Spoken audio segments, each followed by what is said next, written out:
sem abrigo, sem lenha para aquecer, apenas você. Um vento glacial e horas de escuridão pela frente. Essa era a realidade noturna de inúmeros pastores medievais espalhados pelas encostas congeladas. E, no entanto, eles sobreviveram. Não por sorte, mas graças a estratégias inteligentes e rudimentares que a maioria de nós esqueceu há muito tempo. Neste vídeo, analisamos como os camponeses medievais suportavam o frio brutal com nada mais do que o que vestiam, o que carregavam e o que a terra podia oferecer.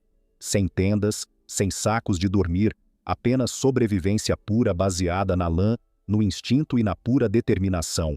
1. A conservação do calor corporal pelo agrupamento. Quando o abrigo estava fora de alcance e os ventos se tornavam hostis, os pastores recorriam à fonte de calor mais confiável que possuíam, os corpos vivos. Eles dormiam no meio de suas ovelhas, às vezes espremidos entre dois animais para capturar o calor de ambos os lados. Envoltos firmemente em camadas de roupas, minimizavam a exposição da pele e permitiam que o calor corporal dos rebanhos os protegesse da hipotermia. O solo permanecia frio, mas os animais agiam como aquecedores naturais. Registros da Europa Oriental e de pastores alpinos descrevem o uso de cordeiros ou cães como bolsas de água quente centrais. Os pequenos animais eram envoltos e colocados contra o peito ou o estômago, mantendo os órgãos vitais aquecidos durante toda a noite. Alguns até amarravam cordas de lã ao redor de si e dos animais para manter todos no lugar durante o sono. Não se tratava de conforto, era uma triagem contra o frio. Essa prática não era exclusiva dos camponeses. Os exércitos medievais, especialmente durante longas campanhas, também adotavam o sono compartilhado. Os soldados alternavam suas posições durante as noites frias, aconchegando-se uns aos outros sob suas capas, para conservar o calor coletivo. Em alguns acampamentos de inverno, ordens escritas exigiam que os homens dormissem em pares, particularmente entre a infantaria de baixa patente. Os sobrevivencialistas modernos conhecem essa técnica por muitos nomes: coabrigo, sono compartilhado ou dormir em saco duplo em condições extremas. Ela ainda é ensinada em escolas militares de sobrevivência em climas frios e durante treinamentos para expedições polares. O princípio básico permanece inalterado.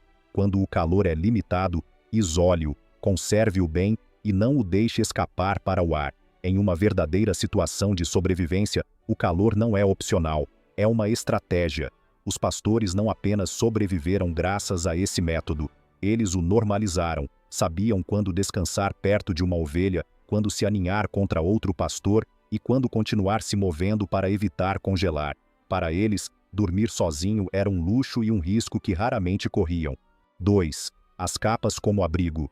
Para os pastores medievais, uma capa não era apenas uma peça de vestuário, era seu abrigo, seu cobertor e, às vezes, sua última linha de defesa. Essas capas eram geralmente feitas de lã grossa, não tratada, que conservava o calor mesmo molhada. Algumas eram revestidas com gordura animal, cera ou sebo, o que lhes conferia propriedades impermeáveis que os tecidos modernos tentam reproduzir. Em condições expostas, a capa inteira podia ser enrolada sobre a cabeça e o corpo como uma tenda pessoal. Fontes de inventários do século XIII descrevem capas de viagem transmitidas de geração em geração de pastores.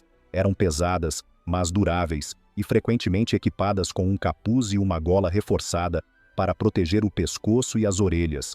Um pastor podia ajoelhar-se debaixo dela, encolher-se firmemente e sobreviver à chuva ou ao gelo sem construir nada.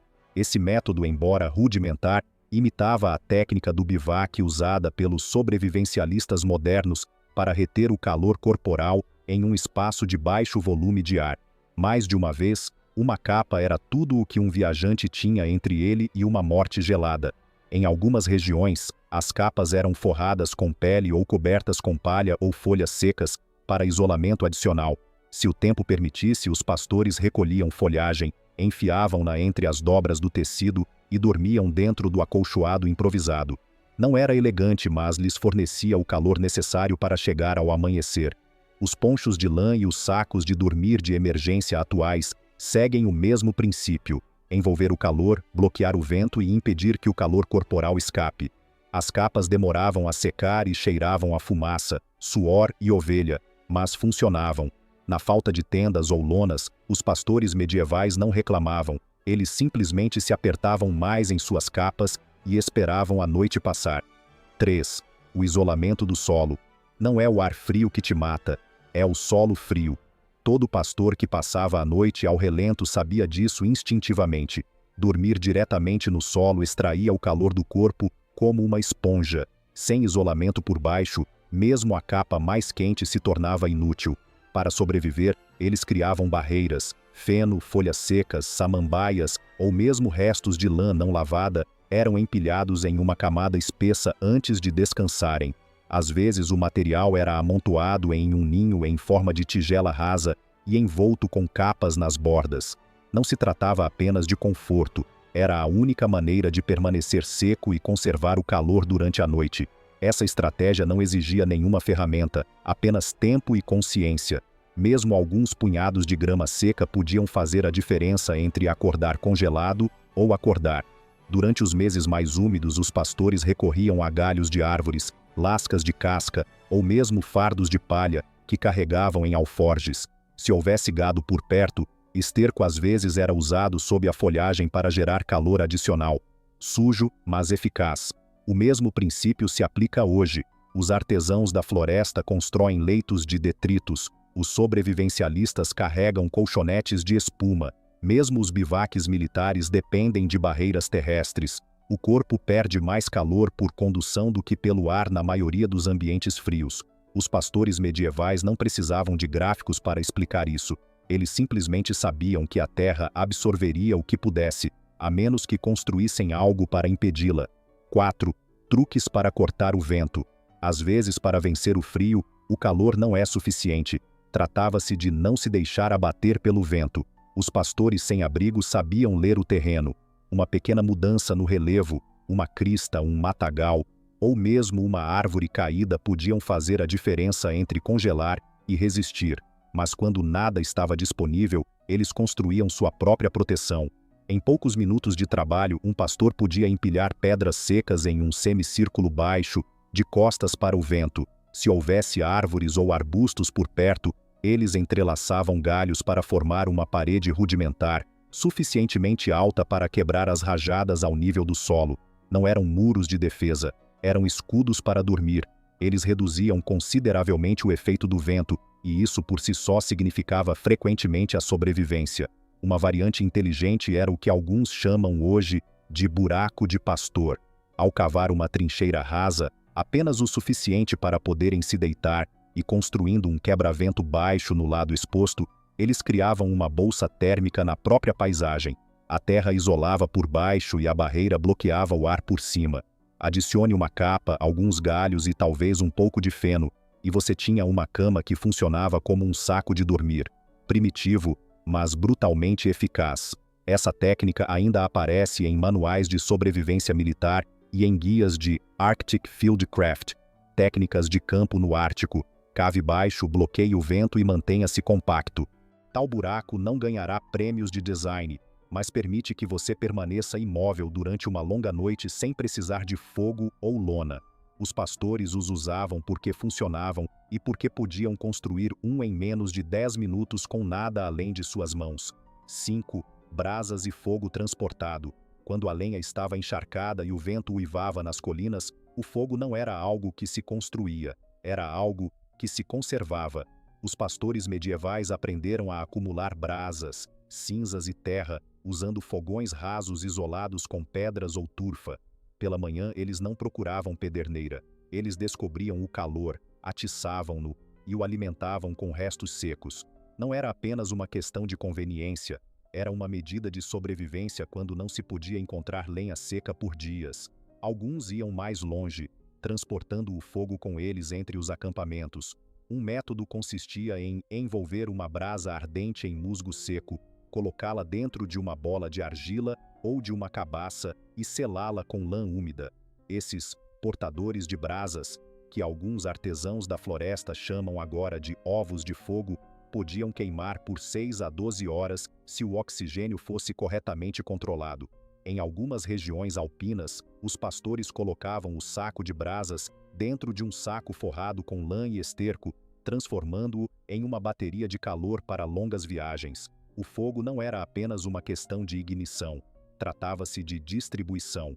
Os pastores às vezes colocavam pedras nas brasas antes de dormir, envolviam-nas em tecido e as colocavam perto do corpo ou sob o leito de feno. Esses núcleos radiantes emitiam um calor constante por horas, aquecendo as mãos, as articulações e até mesmo o pão guardado dentro de uma capa.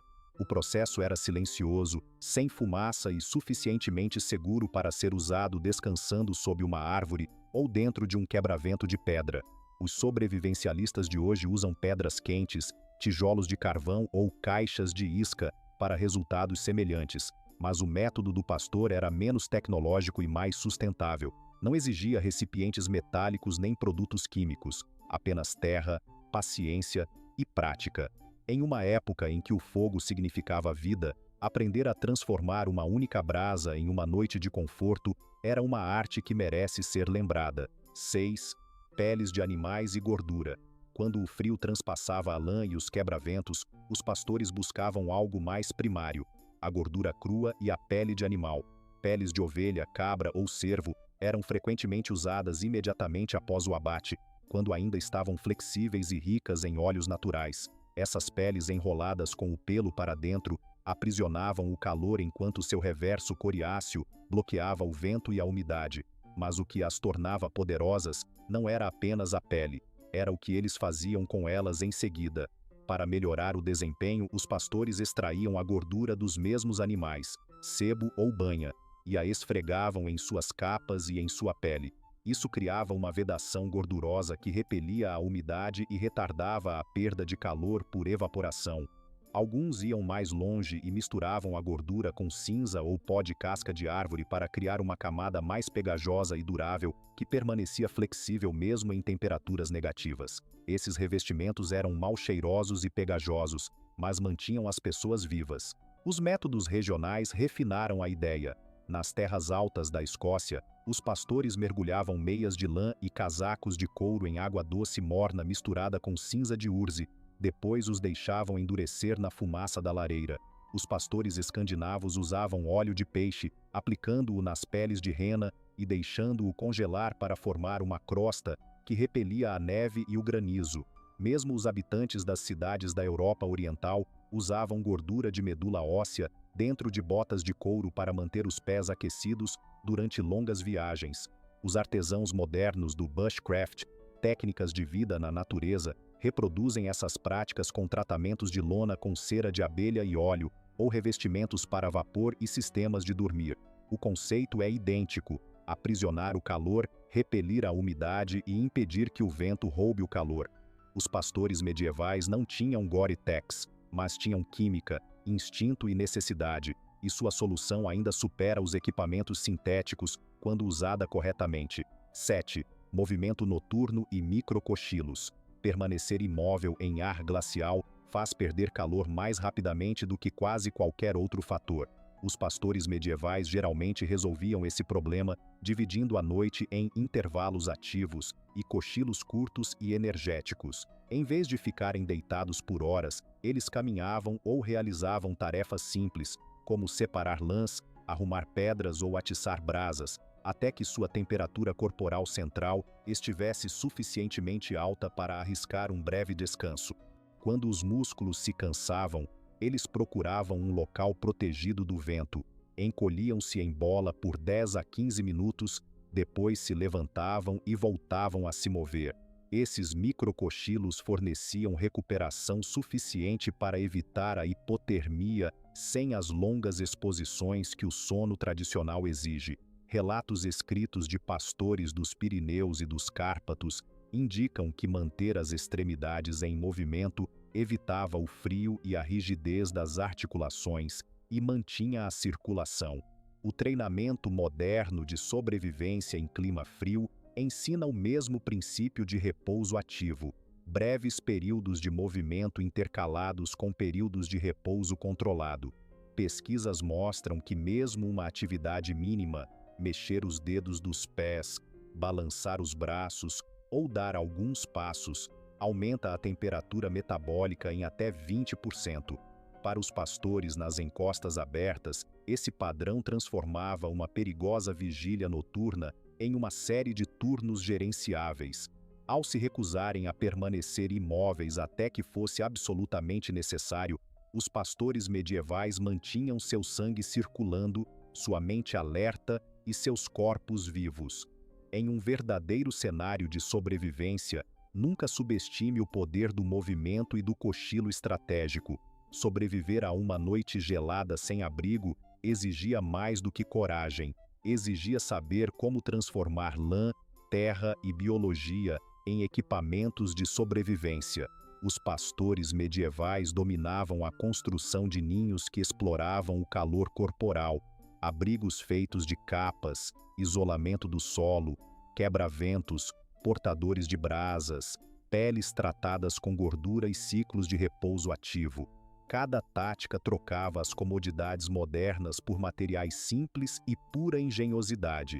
Experimente uma dessas estratégias em sua próxima viagem em tempo frio e veja como os pastores mais pobres da história sobreviveram. Se esses segredos de sobrevivência medieval foram valiosos para você, inscreva-se e ative o sino para receber informações semanais aprofundadas sobre a história prática. Deixe um comentário indicando qual técnica você experimentará primeiro. Nossa comunidade prospera com adaptações e retornos de experiência do mundo real.